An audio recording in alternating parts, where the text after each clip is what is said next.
Magandang umaga po sa ating lahat. Andito po tayo sa ating cording area. Ang cording area natin ay 1,000 square meters lang ito. Tapos ang nakatulos dito ay mga early bird natin. Yung iba ay kulang-kulang pa sa buntot dahil mahigit pa sila 5 buwan. Ayan.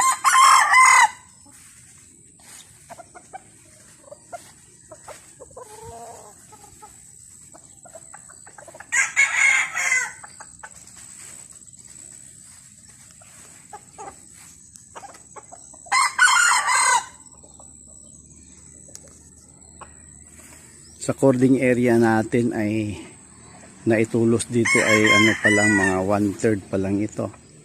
Tapos doon sa dulo medyo marami pang maitulos doon. Ayun.